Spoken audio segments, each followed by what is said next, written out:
మనమంతా దేవుళ్ళం.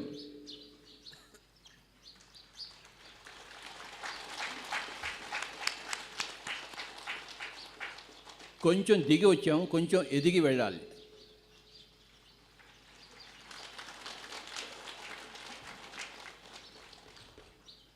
ఆకాశంలో మేఘం కిందికి దిగి వచ్చి ఒక చెరువు అయింది. పైన మనం భగవంతులం, కింద మనుషులం. అదే మేఘం కిందకి వస్తే అదే చెరువు అవుతుంది. ఉన్నదంతా నీళ్ళే, వాటర్, H2O. ఉన్నదంతా దైవత్వమే. అదే నీరు ఆకాశంలో ఒక మేఘంలాగా, ఒక మంచుగడ్డలాగా, ఒక నీరులాగా, ఒక చెరువులాగా తయారవుతుంది. నీరు అదే, అంతా దైవమే. మనం దిగి వచ్చిన దేవుళ్ళము. ఈ శరీరంలో ఉన్నాము. ఈ శరీరం నుంచి బయటకు వచ్చిన తర్వాత మళ్ళీ మనం మేఘమై వెళ్ళిపోతాము. మళ్ళీ తిరిగి వస్తాము, మళ్ళీ వెళ్తాము, మళ్ళీ వస్తాము, మళ్ళీ వెళ్తాము. అదే మేఘం చెరువు అవుతుంది, అదే చెరువు మళ్ళీ మేఘం అవుతుంది. అక్కడ ఉంటే దేవుడు, ఇక్కడ ఉంటే మానవుడు. ఇదే మానవుడు అక్కడ దేవుడు, అదే దేవుడు ఇక్కడ మానవుడు.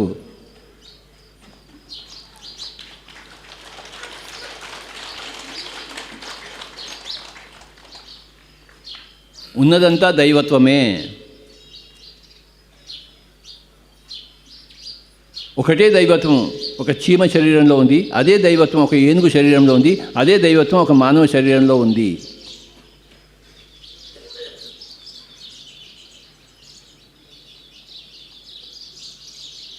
ఒకటే సంగీతం సితార్ నుంచి వస్తుంది, ఒకటే సంగీతం వైద్యం నుంచి వస్తుంది, అదే సంగీతం మెండో నుంచి వస్తుంది, అదే సంగీతం ఫ్లూట్ నుంచి వస్తుంది. సంగీతం అంతా ఒకటే, దైవత్వం అంతా ఒకటే. ఇన్స్ట్రుమెంట్స్ వేరే, దేహాలు వేరే, శరీరాలు వేరే.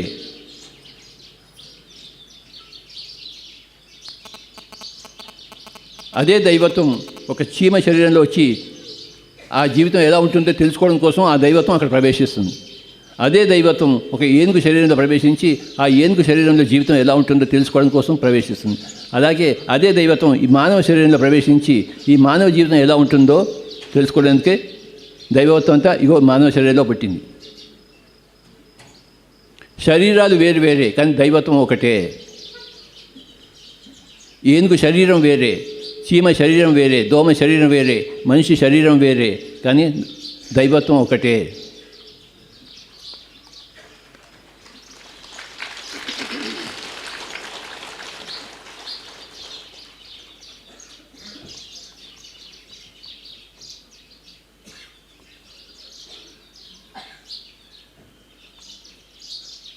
ఆ ఒక్కగానొక్క దైవత్వాన్ని పట్టుకోవడం కోసమే ధ్యానము.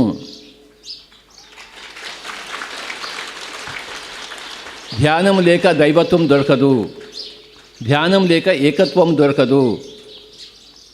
ధ్యానం ద్వారానే దైవత్వం దొరుకుతుంది, అవగతమవుతుంది. ధ్యానం ద్వారానే ఏకత్వం అవగతమవుతుంది, లభ్యమవుతుంది.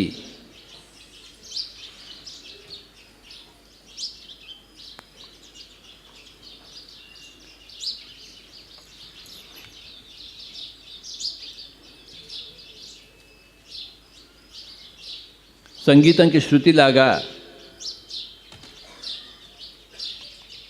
ప్రాపంచిక జీవితానికి దైవత్వము.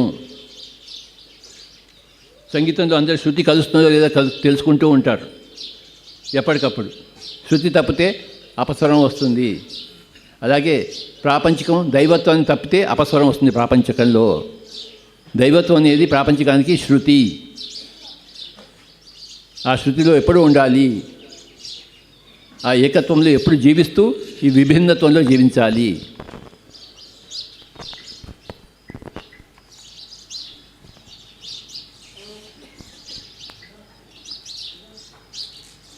సంగీతంలో శృతి మారదు. స్వరాలు మారుతాయి, రాగాలు మారుతాయి, కానీ శృతి మారదు. అలాగే ప్రాపంచిక జీవితాలు మారుతూ ఉంటాయి, కానీ ఆధ్యాత్మిక జీవితం మారదు. మారందే ఆధ్యాత్మిక జీవితం, మారేదే ప్రాపంచిక జీవితము.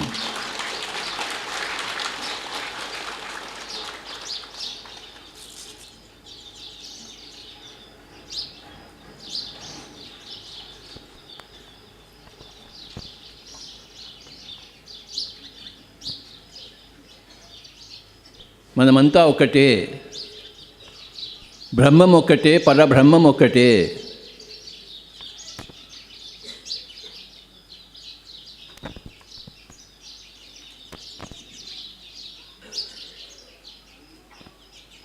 రాజు మీద పడే ఎండ ఒక్కటే, పేదవాడి మీద పడే ఎండ ఒక్కటే.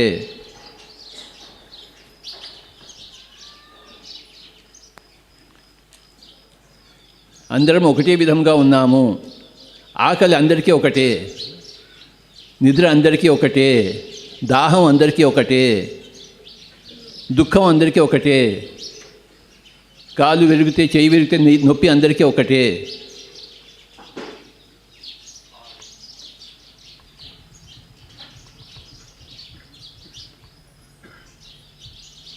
రకరకాల ఆకలు లేవు, రకరకాల దాహాలు లేవు, రకరకాల దుఃఖాలు లేవు. దుఃఖం ఒకటే ఉంది, అందరికీ దుఃఖం ఉంది. సత్యంలో జీవించకపోతే దుఃఖం ఉంది, ఏకత్వం తెలియకపోతే దుఃఖం ఉంది.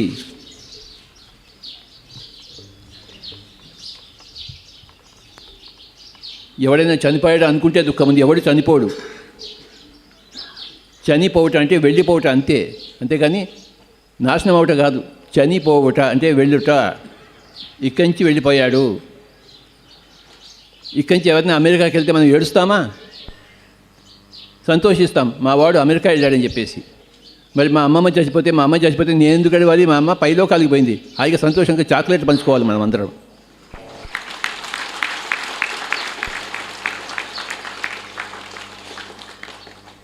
ఇక్కడి నుంచి అమెరికా పోవడం ఎలాగో ఇక్కడి నుంచి పైలోకాలకు పోవడం అంతే. అమెరికా నుంచి పోయి మళ్ళీ తిరిగి వస్తాడు భూలోకానికి, ఇండియాకి వస్తాడు. అలాగే భూలోకం నుంచి పైలోకం మళ్ళీ తిరిగి వస్తాం మనమంతా. జాతసి ధ్రువో మృత్యు ధ్రువం జన్మ మృతస్య చ తస్మాత్ అపరిహార్యతే నత్వం శోచితం అర్హసి. పుట్టేవాడు చావక తప్పదు, చచ్చేవాడు మళ్ళీ పుట్టక తప్పదు. కనుక దేనికి ఏడవరాదు. ఏడ్చేవాడు అపండితుడు. ఇక్కడ ఏమన్నా ఏడ్చేవాళ్ళు ఉన్నారా? లేకపోతే చెప్పాలి కొట్టండి. ఏడ్చేవాడు ఉంటే ఏడవండి.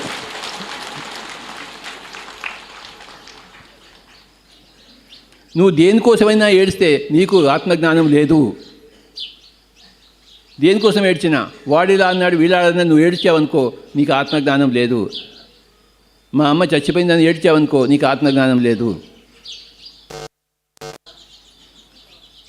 ఇండియా నుంచి అమెరికాకి ఎవరైనా వెళ్తే ఏడుస్తామా? సంబరాలు చేసుకుంటాం, మా వాడు అమెరికా వెళ్ళాడని చెప్పేసి. అలాగే ఇక్కడి నుంచి ఎవరైనా పైలోకాలకు వెళ్తే శరీరం వదిలిపెట్టేసి మనం సంబరాలు చేసుకోవాలి. ఏడ్చేవాడు అపండితుడు. ఎవరైనా దేనికైనా ఏడిస్తే నాకు పరమ అసహ్యంగా ఉంటుంది. నాకు వాడి ముఖం కూడా చూడబుద్ధి కాదు. నా దగ్గరికి నా తలకాయ నొప్పి వస్తుంది. నాకు ఎందుకు ఏడుస్తున్నాడో తెలియదు.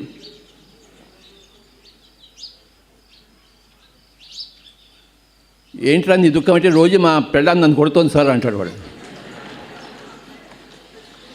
ఇది ఎక్కడ వింత? మామూలుగా రివర్స్గా ఉంటుంది.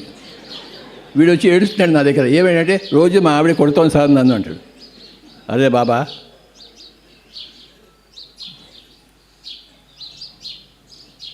ఎవడైనా ఏడ్చేవాడు ఉంటే వాడు పరమ మూర్ఖుడు, పరమ అపండితుడు, పామరుడు, ఆత్మజ్ఞానం లేనివాడు.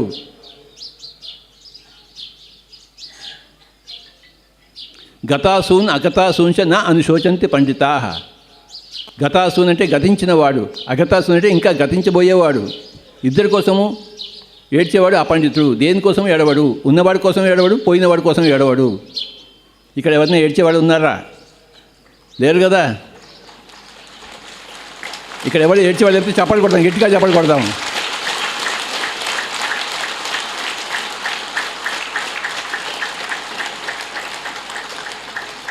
గట్టిగా చెప్పండి, నో ఏడుపు,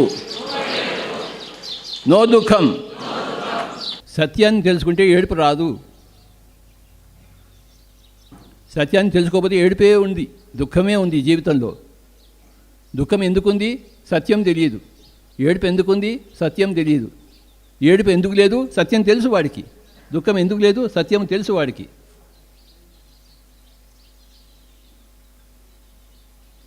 మీ దుఃఖానికి కారణం మీరు సత్యంలో జీవించకపోవడమే. అంతేకాని మీ అత్తమ్మ మీ కోడలు కాదు మీ దుఃఖానికి కారణం. మనల్ని ఎవరైతే పీకు తింటున్నారో ఈ జన్మలో, మనం వాళ్ళని పీకు తినాం గత జన్మలో. లేకపోతే వచ్చే జన్మలో వాళ్ళని మనం పీకు తింటాము అసత్యంలో జీవిస్తే. మొన్న నువ్వు నన్ను కొట్టావు కదా, ఇవాళ నేను కొడతాను. ఇదంతా అసత్యంలో జీవించడము. మొన్న నువ్వు నన్ను కొడితే ఇవాళ నేను కొట్టాలి ఏంటి నిన్ను? మొన్న నువ్వు నన్ను ఏడిపిస్తే ఇవాళ నిన్ను ఏడిపించాలా నేను? నో. నువ్వు నన్ను కొట్టడం నేను మర్చిపోయాను.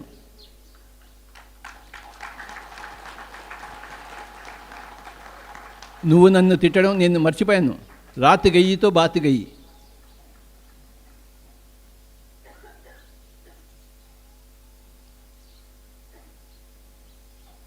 నిన్నటిది మర్చిపోవాలి, అప్పుడు దుఃఖం పోతుంది. నిన్నది గుర్తుపెట్టుకుంటే దుఃఖమే దుఃఖము.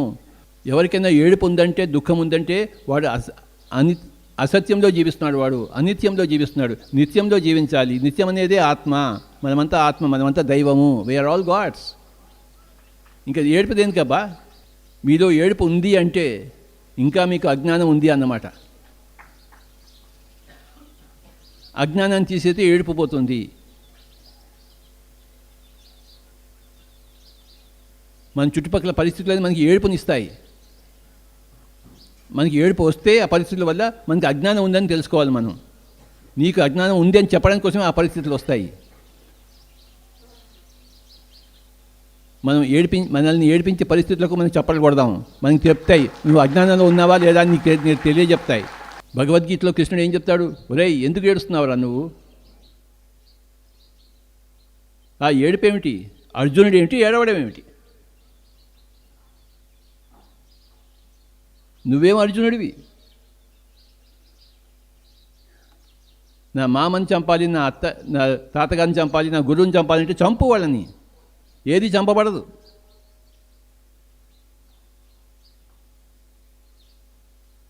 చంపబడేది, చంపబడేవాడు ఎవడు లేడు.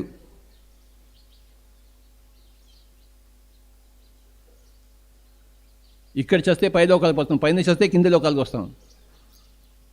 చావు ఎక్కడుంది? చావే లేనప్పుడు ఏడుపు ఎక్కడ? ఎవరిని ఏడ్చాడంటే వాడు సరిగ్గా భగవద్గీత చదవలేదు, సరిగ్గా ధ్యానం చేయలేదు, పిరమిడ్ మాస్టర్ కాలేదు, ధ్యానం చేయలేదు కనుక ఏడుపు ఉంది. చేశాడు కనుక ఏడుపు లేదు. భగవద్గీత చదివాడు, అర్థమైంది, ఇంక ఏడుపు లేదు. భగవద్గీత చదివాడు కానీ అర్థం కాలేదు, ఏడుపు ఉంది.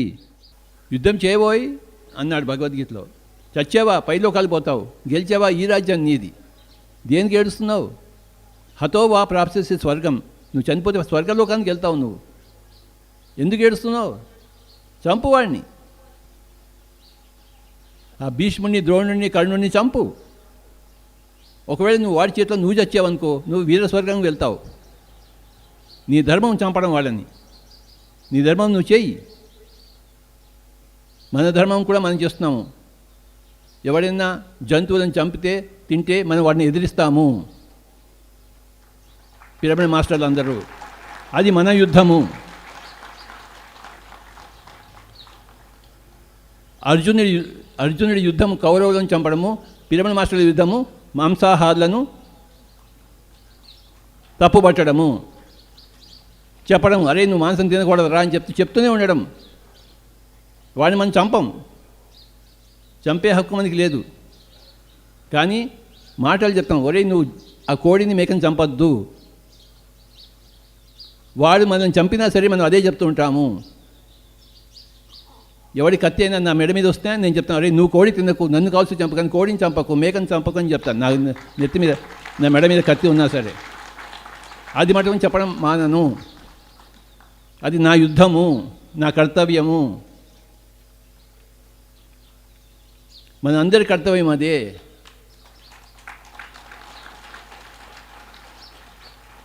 అదొక్కటే మన కర్తవ్యము. ఏ జంతువు చంపబడకూడదు, ఏ పక్షి చంపబడకూడదు, ఏ చేప పట్టుకోబడకూడదు. ఆ చేపని నీళ్ళ నుంచి తీసే హక్కు ఎవడిచ్చాడు నీకు? ఎవడిచ్చాడబ్బా?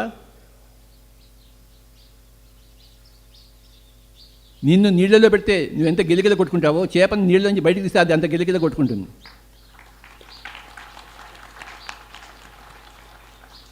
పక్షులను పంజరంలో పెట్టకూడదు.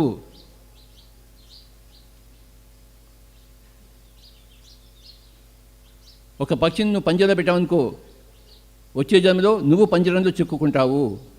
అలాంటి పరిస్థితి నీకు వస్తాయి. You create your own realities. నీ వాస్తవాలను భవిష్యత్తు నువ్వే సృష్టించుకుంటున్నావు ఈ వర్తమానంలో నీ జీవించే విధానం వల్ల.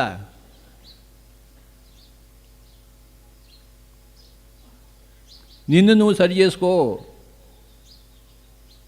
అసత్యంలోంచి సత్యంలోకి రా, అజ్ఞానంలోంచి జ్ఞానంలోకి రా, తమస్సులోంచి జ్యోతి వైపు రా.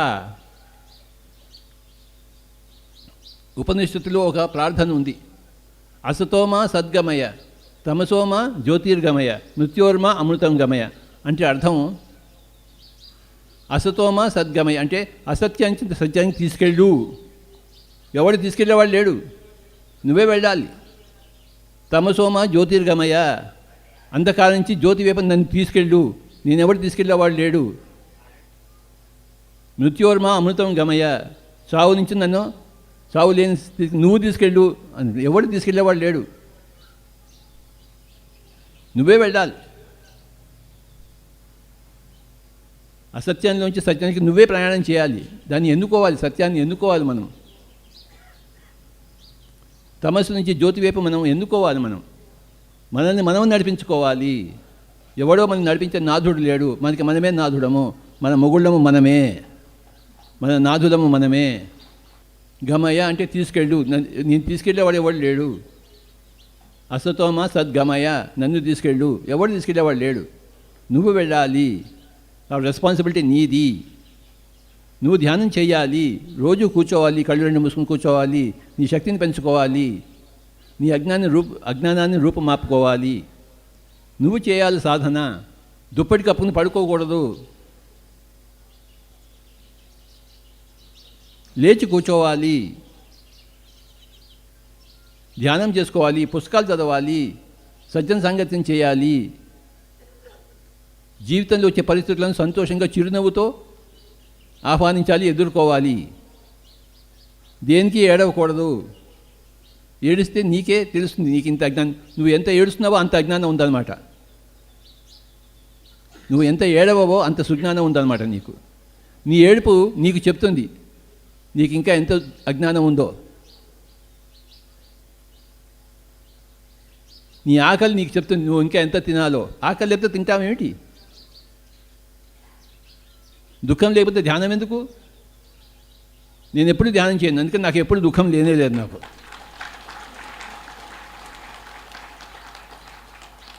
ఆకలి లేని వాడు తింటాడేంటి? ఆకలి ఉన్నవాడు తినాలి, దుఃఖంలో ఉన్నవాడు ధ్యానం చేయాలి. ధ్యానం చేసి నీ దుఃఖం అంతరించినప్పుడు ఇంకా ధ్యానం కూడా అంతరిస్తుంది. నువ్వు హాయిగా జీవిస్తావు, ధ్యానం లేకుండా హాయిగా జీవిస్తావు. ధ్యానం వలన హాయిగా జీవించడం కాదు, ధ్యానం లేకుండా హాయిగా జీవిస్తావు. ఆ స్థితికి మనం చేరుకోవాలి. ఈ జన్మలో నేను ఇప్పటిదాకా ధ్యానం చేయనే లేదు, అన్ని అబద్ధాలు ఆడాను మీతో. మీకోసం అబద్ధాలు ఆడాను, నేను ఎంతో ధ్యానం చేస్తున్నానని చెప్పేసి. ఎవరికి చెప్పకండే. చెప్తారేంటి? నా కొంప ముంచొద్దు. ఆయన రోజు ఎంతో గంటల ధ్యానం చేస్తాడని చెప్పాలి మీరందరూ. 100 అబద్ధాలు ఆడని ఒక పెళ్లి చేయమని చెప్పారు. అర్థమైందా? ఇప్పుడు చెప్పండి, నేను ధ్యానం చేశానా లేదా? చేశాను కదా. అమ్మ బాబోయ్, బతికించారు నన్ను.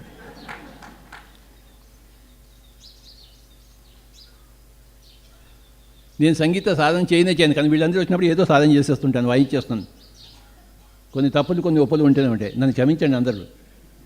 అయ్యా సంజయ్ గారు ఇలా చూస్తాడు, నాకు ఏదైనా చూస్తాడు, కోపంగా చూస్తాడు నా మీద. దుఃఖం పోయేంత వరకు ధ్యానం చేయాలి. దుఃఖం పోయిన తర్వాత ఆనందంగా ఉన్నప్పుడు ఇంక డ్యాన్సులు చేయాలి. ఇంక ధ్యానం ఏం చేస్తాం? డ్యాన్సులు చేస్తాం మనం. నిన్న డ్యాన్సులు బాగున్నాయా ఇక్కడ?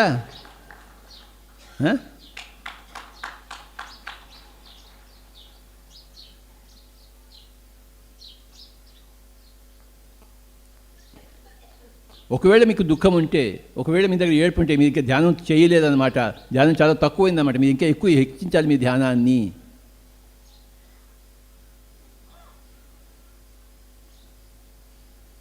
నా మొగుడి వల్ల కష్టాలు వచ్చే వాడు చస్తే బాగుండి అనుకోకూడదు.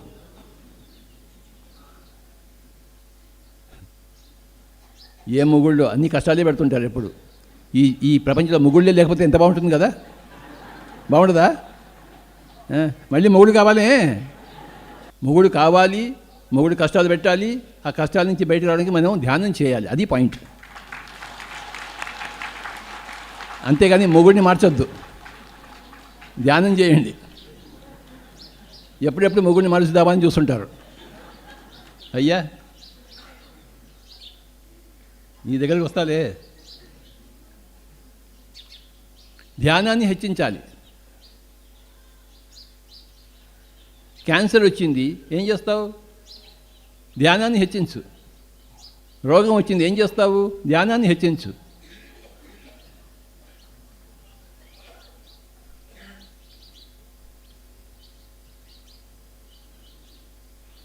నా ఫ్లూట్ పెద్దదా చిన్నదా చెప్పండి?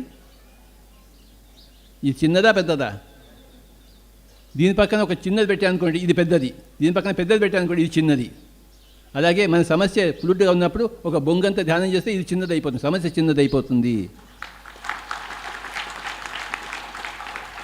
సమస్య పెద్దగా ఎందుకు ఉంది? పక్కన ధ్యానం లేదు. ఆ సమస్య కన్నా ఎక్కువ ధ్యానం మనం చేయలేదు. ఈ సమస్య కన్నా ఎక్కువ ధ్యానం చేస్తే సమస్య చిన్నది అయిపోతుంది, సమస్య మాయమైపోతుంది. సమస్య నుంచి దూరంగా పడడం ధ్యానంలో మునగడమే, అంతేకాని సమస్యను ఎదుర్కోవడం కాదు. సమస్యగానే ఉంటుంది, కానీ నీకు సమస్య కాదు, ఎందుకంటే నువ్వు ధ్యానంలో ఉన్నావు. మీకు ఎప్పుడైనా ఏడుపైన వచ్చిందంటే, సమస్య వచ్చిందంటే మీరు ధ్యానం ఎక్కువ చేయాలని గుర్తుంచుకోండి.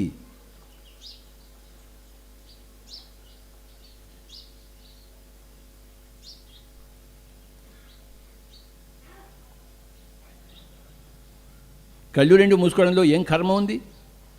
ఎందుకంత కష్టపడతారు కళ్ళు మూసుకోవడానికి? కళ్ళు మూసుకోవాలి, గంటలు మూసుకోవాలి. కూర్చున్న చోటు నుంచి లేవకూడదు.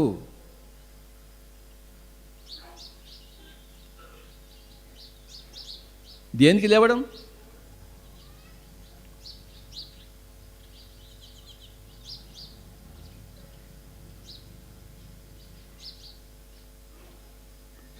ఒక జాపనీస్ వర్డ్ ఉంది, జాజెన్ అని చెప్పేసి. దానికి అర్థం కూర్చోవాలి అని అర్థం. కూర్చోవాలి అంతే, అదే ఒకటే మెసేజ్. జాజెన్ అంటే కూర్చో, కూర్చో, కూర్చో అంతే. లేవకు, లేవమాక, డోంట్ గెటప్, కూర్చో.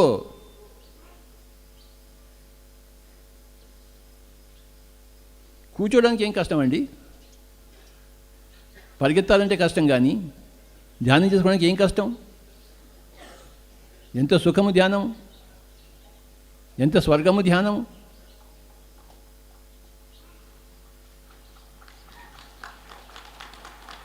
ధ్యానం లేకపోవడమే నరకము, ధ్యానంలో ఉండడమే స్వర్గము. కూర్చోవాలి, కూర్చోవాలి, లేవకూడదు. కాళ్ళు నొప్పులుస్తుంటాయి, కాళ్ళు మార్చుకోండి, కానీ లేవద్దు. కాళ్ళు మార్చుకోండి.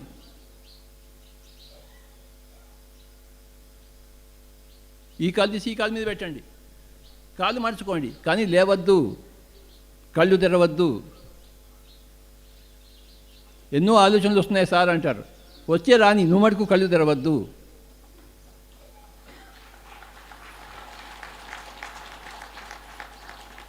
కళ్ళు తెరిచావో నీ వికెట్ పడిపోయింది, నువ్వు బోల్డ్ అయిపోయావు. నువ్వు కళ్ళు తెరవకపోతే నువ్వు ఇంకా నీ బ్యాటింగ్ ఆడుతున్నావు, నువ్వు నీ వికెట్ పడలేదు. కళ్ళు తెరిచావు అనుకో, వికెట్ పడిపోయింది.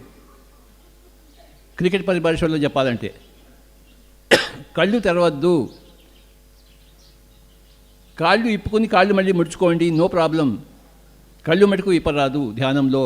గంటలు కళ్ళు రెండు మూసుకోవాలి.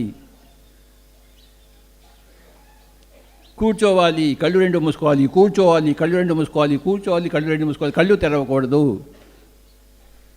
కూర్చున్న చోటు నుంచి లేవకూడదు. కాళ్ళు మార్చుకోండి. కాళ్ళు మార్చుకుందాం. కళ్ళు తెరవకుండా కూర్చోవాలి.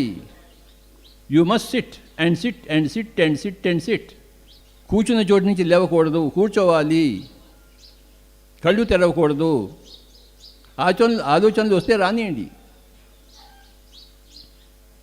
వచ్చేవి పోవడానికి వస్తాయి. అది పోయేదాకా మనం కళ్ళు తెరవకూడదు, కళ్ళు అసలు తెరవకూడదు.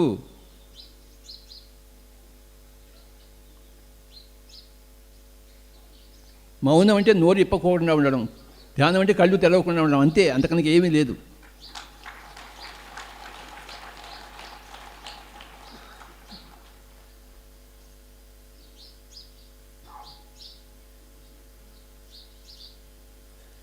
అసత్యంలోంచి సత్యాన్ని మనల్ని మనం నడిపించుకుందాము. తమస్సు నుంచి జ్యోతి వైపు మనల్ని మనం నడిపించుకుందాము. మృత్యువు నుంచి అమృతం వైపు మనల్ని మనం నడిపించుకుందాము.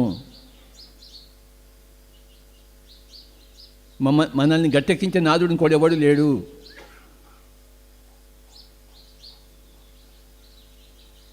There is no saviour. Yesu ప్రభు వస్తాడు, నన్ను బతికిస్తాడంటే ఎవడు నిన్ను బతికించడు. నిన్ను నువ్వు బతికించుకోవాలి, నిన్ను నువ్వు ఉద్ధరించుకోవాలి. చావు అంటే అమెరికా పోవడమే, సంబరాలు. మా అమ్మ చచ్చిపోయింది, చాక్లెట్ పంచండి. మా నాన్నగారు చచ్చిపోయాడు, చాక్లెట్ పంచండి. నా కొడుకు చచ్చిపోయాడు, చాక్లెట్లు పంచండి. ఒకసారి ఏమైందంటే తిరుపతిలో ఒక 25 సంవత్సరాల కిందట మాట, మన పిరమిడ్ మాస్టర్ ఒకడు వాళ్ళ అబ్బాయి బర్త్డేకి నన్ను పిలిచాడు తిరుపతిలో. నేను చాక్లెట్ తీసుకుని వెళ్ళాను. 3 ఏళ్ళ అబ్బాయి బర్త్డే పార్టీ. ఇన్ని చాక్లెట్ తీసుకెళ్ళాను. వాళ్ళ ఇంటికి వెళ్ళి సగం చాక్లెట్స్ ఇచ్చాను, మిగతా సగం చాక్లెట్ నా దగ్గర పెట్టుకున్నాను. ఆ తల్లి అడిగింది, సగమే ఇచ్చారంటే చాక్లెట్స్, ఇంకా సగం ఏం చేస్తున్నారంటే, ఈ పిల్లాడు ఇప్పుడు చచ్చిపోతే మిగతా సగం ఇస్తానని చెప్పాను. ఎప్పుడు చచ్చిపోతాడో తెలియదు కదా, అందుకే పక్కన పెట్టుకున్నాను. ఇప్పుడు చచ్చిపోతే అనుకో మిగతా సగం ఇచ్చేస్తాను అన్నాడు. ఆ అమ్మాయి బోర్ని ఏడవడం మొదలుపెట్టింది. స్వామీజీ నోట్లోంచి వచ్చింది చచ్చిపోతాడేమో అని చెప్పేసి. నా నోట్లోంచి వస్తే చచ్చిపోతాడేంటి?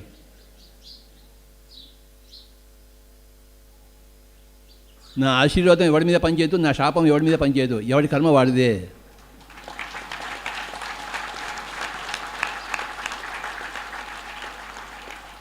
ఈ అబ్బాయి తల మీద చేయిపెట్టి నీ సహస్రాన్ని తెరుచుకుంటుంటే తెరుచుకుంటుంది ఏంటి? ఈ అబ్బాయి నా తల మీద చేతి పెట్టి నీ వాటిని తబలా వేస్తాను, నేను తబలా వేస్తాను ఏంటి? ఏమయ్యా, నా చేయి పెట్టు, నాకు తబలా రావాలి. చేయి పెట్టవయ్యా, నాకు తబలా రావాలి, ఆశీర్వదించు. అయ్యా సీతారామ స్వామి,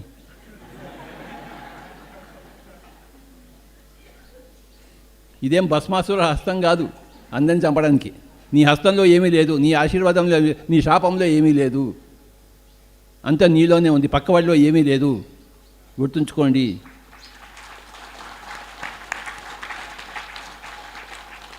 మనం ధ్యానం చేస్తే అది మనకి వరం అవుతుంది. మనం ధ్యానం చేయకపోతే మాంసం తింటే అది మనకి శాపం అవుతుంది, అంతే. మనల్ని శాపం ఇచ్చేది మనమే, మనకి వరాలు ఇచ్చుకునేది మనమే. మాంసం తింటే శాపము, ధ్యానం చేస్తే వరము, అంతే. ఎన్ని కోళ్ళను కోసుకున్నామో అన్ని శాపాలు తీసుకుంటున్నాము, ఎన్ని ధ్యానాలు చేస్తున్నామో అన్ని వరాలు తీసుకుంటున్నాము మనము. నా నెత్తి మీద చేయబెట్టిన ఆయన, నేను నీలాగా తబలా వాయించాలి. ఒక సంవత్సరం నేను తబలా నేర్చుకున్నాను, కానీ మా గురువుగారు నన్ను తిట్టాడు, వదిలిపెట్టేసాను తబలాని. विद्यानगर में ये फ्लूट के पहले मैं तबला सीख रहा था, परंतु गुरु मुझे बहुत गुस्सा करता था. मैं बोला मैं उसके ऊपर गुस्सा कर, मैं तबला ही छोड़ दिया आपने.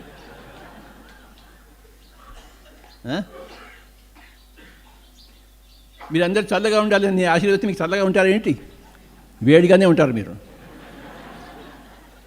కొత్తలు ఆడుతూ ఉంటారు. చెప్పండి, నో ఆశీర్వాదము, నో శాపము. నీ మాంసం తినడమే నీకు శాపము, నీ ధ్యానం చేయడమే నీకు వరము. ఎన్ని వరాలని సంపాదించుకోండి, కూర్చుని వరాలు సంపాదించుకుంటూనే ఉండండి ధ్యానంలో.